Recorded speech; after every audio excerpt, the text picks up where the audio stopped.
Okay, good morning to one and all. Just I'm sharing the screen. Yesterday we discussed about the principle of the flame emission spectroscopy or say flame photometry. Now we have to talk about the instrumentation of this flame photometry. You can see the diagram. In the diagram, one part is of having the flame. अभी flame चाहिए तो उसके लिए क्या चाहिए, burner चाहिए. बराबर है. बर्नर में क्या चाहिए तो आपको पता है. तो उसमें दो चीजें चाहिए, एक तो फ्यूल चाहिए प्लस ऑक्सीजन चाहिए. बराबर है. अभी आप देखेंगे यहाँ पे कि फ्लेम इमिशन स्पेक्ट्रोस्कोपी है. मैंने जब प्रिंसिपल में हमने देखा है, जो पिक्चोरियल फॉर्म में देखा था, ब्लॉक डायग्राम में देखा था कि फर्स्ट ऑफ ऑल हमें सॉल्यूशन लेना है. बराबर है. उसको फ्लेम में इंट्रोड्यूस करना है, फ्लेम में आपको पास करना है. बराबर है. इसलिए यहाँ पे क्या है, you can see here the atomizer is there. Okay, अभी ये जो एटमाइजर है, that will what will the role of this atomizer. Atomizer will transfer this sample to this flame. में ये फ्लेम में से वो पर्टिकुलर आपका जो सैंपल है, सैंपल भी आपको पता है पहले मॉलिक्यूल है, मॉलिक्यूल से एटम फॉर्म होगा, एटम से गैसियस एटम फॉर्म होगा, और वो गैसियस एटम क्या करेगा, यहाँ पे एक पर्टिकुलर रेडिएशन से क्या होगा, वो एक एनर्जी ये करेगा, उसमें का जो इलेक्ट्रॉन है वो एक्साइटेड स्टेट में चला जाएगा. एक्साइटेड स्टेट में चले जाने के बाद में वो क्या करेगा, ग्राउंड स्टेट में आएगा, और ग्राउंड स्टेट में आने के बाद में it will gives you the another radiation. वो ये रेडिएशन यहाँ कॉलिमेटिंग मिरर पे जाएगा. कॉलिमेटिंग मिरर का काम है कि उसको ट्रांसफर करना है मोनोक्रोमेटर में. मोनोक्रोमेटर यहाँ पे प्रिज्म यूज किया है. मोनोक्रोमेटर का काम क्या रहता है, आया हुआ बंच ऑफ लाइट को सिंगल वेवलेंथ में कन्वर्ट करने का, फिर उसको फोटोसेल में भेजा जाएगा, फोटोसेल में मल्टीप्लाई होगा, फिर एम्पलीफाई किया जाएगा. एम्पलीफाई करने के बाद that will send to the readout meter. अभी रीडआउट मीटर का क्या है, आपको इंटेंसिटी पता चलेंगी उसकी. Okay, now preparation of the sample solution, nebulizer और atomizer. The aqueous solution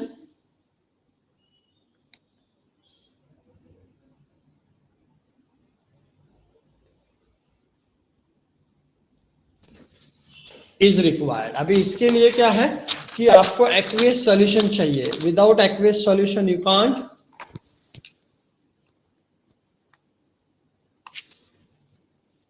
perform this experiment. Okay, then the substance which are not soluble in normal solvents are first decomposed and then form in suitable solvent.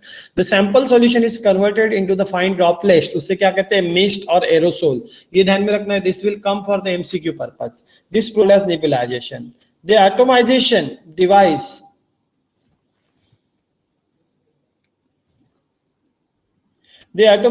device is used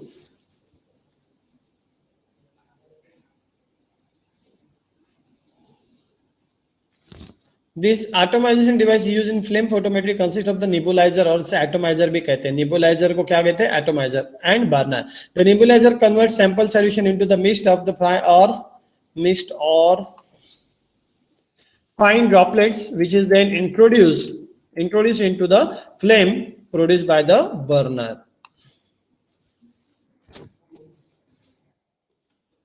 Which is then introduced into the flame produced by the burner. पहले पता चला nebuliser और एटमाइजर का काम क्या है कि जो भी आपका सैंपल सॉल्यूशन है, उस सैंपल सॉल्यूशन को हम क्या करने वाले हैं, कन्वर्ट करने वाले हैं किसमें, फाइन ड्रॉपलेट्स और मिस्ट में. Then burner oblique of flame, जिसे फ्लेम भी कहा जाता है या बर्नर भी कहा जाता है.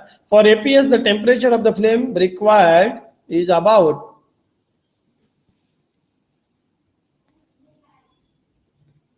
required is about 2000 Kelvin.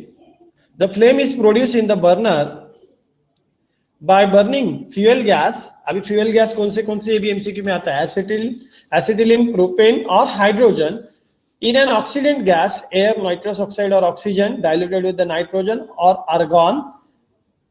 ये जो है ये फ्लेम है, और यहाँ पे जो ऑक्सीडेंट गैस कौन सा यूज किया जाता है, इधर एयर रहेगा, एयर में बोले तो ऑक्सीजन रहेगा, नाइट्रस ऑक्साइड रहेगा.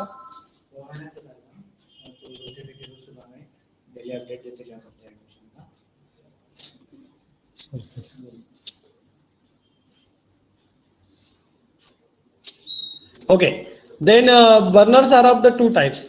एक TCB मतलब टोटल कंजम्पशन बर्नर, उसे टर्बुलेंट फ्लो भी कहा जाता है. Second one is a premix burner, जिसे लैमिनर फ्लो भी कहा जाता है. ओके, टोटल कंजम्पशन बर्नर और से टर्बुलेंट फ्लो, प्रीमिक्स बर्नर और से लैमिनार फ्लो। अभी टर्बुलेंट फ्लो आपको पता चल रहा होगा नाम से, लैमिनार फ्लो मतलब एक पर्टिकुलर इसमें होगा, और टर्बुलेंट मतलब that will be the mix. Okay, see here total consumption burner, ये जो है this is an total consumption burner, और ये है तुम्हारा premix burner. Okay, see total consumption burner, it is made up of 3 concentric tubes. आप यहाँ पे डायग्राम में पता चलेगा कि इसमें 3 कॉन्सेंट्रिक ट्यूब्स हैं, आपको दिख रहे होंगे diagram. Diagram is clear to all.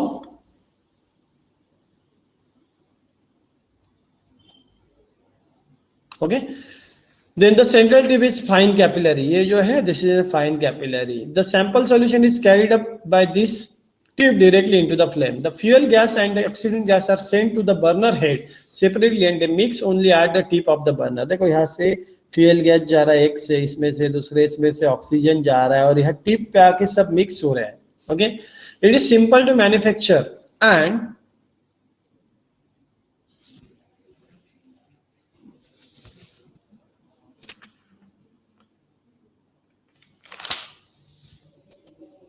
all the sample droplets irrespective of their size are evaporated, hence it is known as the total consumption burner। मतलब जो कुछ भी आप देने वाले हो सब, the flame produces noisy, turbulent and free from hazard of explosion।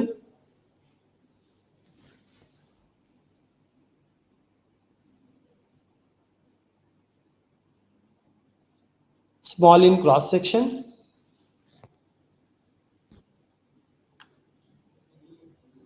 And small in cross section है, ऑफ नहीं है। And small in cross section मतलब उसका जो ये है दैट इज उसकी साइज जो है वो कम है। ये वो आपका TCB, total consumption burner. What is a premix burner? अभी टोटल कंजम्पशन बर्नर का एडवांटेज क्या लिखेंगे कि ऑल सैंपल कंज्यूम होता है। आने वाली फ्रेम जो है, अब इसका ड्रॉबैक क्या है? नॉइजी है, टर्बुलेंट है। ऐसे में एडवांटेज क्या है कि free from hazard of the explosion, hazard of explosion नहीं होता है। Then in the premix burner you can see a small droplet of the sample solution is produced in a vaporization chamber। अभी यहाँ पे आप देखेंगे कि सैंपल जो है, सैंपल सॉल्यूशन है। ओके, यहाँ पे बैफल्स आप देखेंगे, बैफल से फ्यूल एक तरफ से आ रहा है, ऑक्सीजन एक तरफ से आ रहा है, और इधर फ्लेम हो रही है। और नीचे जो है, जो वेस्ट सैंपल है वो नीचे जाएगा। The large droplets are trapped by the baffles and drain off. The fine droplet is mixed with the fuel gas and oxidant gas and sent to the burner head where it is burn producing flame. The only 5% of the sample is introducing into the flame and rest is wasted. Consequently,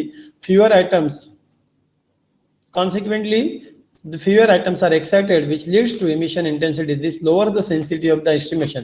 The flame produces stable, non-turbulent, noiseless and large in cross section. ये इसके advantages है। But दूसरा drawback क्या है इसका कि sample जो है वो ज्यादा लॉस होता है, वहां पे टोटल कंज्यूम होता है। ऐसे में ये सैंपल ड्रेन मतलब क्या, जो लास्ट साइज का जो सैंपल रहेगा वो ड्रेन ऑफ हो जाएगा। यहाँ पे बफेल्स का काम है जो स्मॉलर पार्टिकल को छोड़ेगा और फ्लेम तक पहुंचाएगा, इतना इसमें डिफरेंस है, बाकी कुछ है नहीं।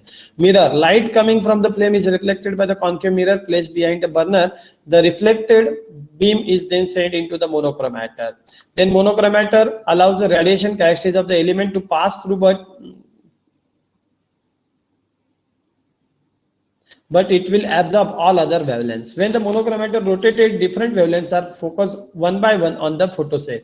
This scanning helps to detect several elements simultaneously. Two types of the monochromators are used. ये MCQ है, quartz or glass prism, or you can say diffracting grating.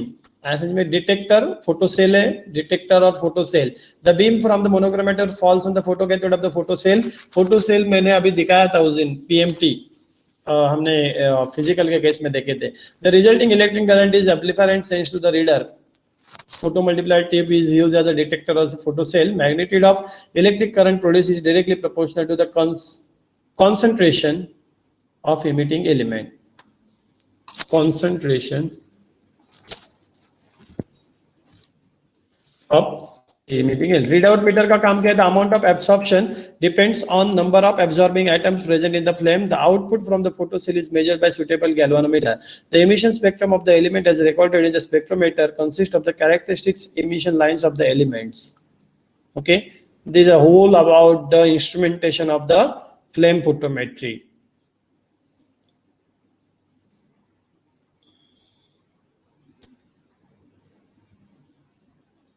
Then tomorrow we will talk about the instrumentation of the AS. और ये बहुत simple है, दोनों भी techniques comparatively study करने के. आया समझ में? डायग्राम ध्यान में रखना है. अभी आपको एक क्वेश्चन आता है, explain the components of the flame photometer. तब आप यहाँ पे टीसी जो टोटल कंजम्पशन बर्नर और जो प्रीमिक्स बर्नर दिखा है उसके बारे में दिखने का नहीं डिटेल में. ऐसे में अगर आपको explain the burner use in the flame photometry, तब आपको दोनों भी बर्नर का डिटेल में लिखना है. आ रहा है समझ में? Have you got this point? ये दोनों भी टेक्निक सिंपल है. Tanzeel, any problem? Yes sir. No sir. Okay, दोनों भी टेक्निक सिंपल है, चाहे एफईएस या एएस हो, दोनों को कंपैरेटिवली स्टडी करना है. और क्वेश्चन जो है किसी का प्रिंसिपल आता है तो कभी इंस्ट्रूमेंटेशन आता है. ऐसे में बर्नर के बारे में यहाँ पे हमने स्टडी किया, तो बर्नर के ऊपर भी नोट आती है 5 मार्क्स के लिए. सब्जेक्टिव अगर एग्जाम होगी तो ये भी इम्पोर्टेंट है. मैं एमसीक्यू तो बता ही रहा हूँ कि किस पे प्रोबेबल एमसीक्यूज आते हैं, तो so accordingly you prepare this things. जो मैं बताता हूँ वो थोड़ा हाईलाइट करके रखा करो.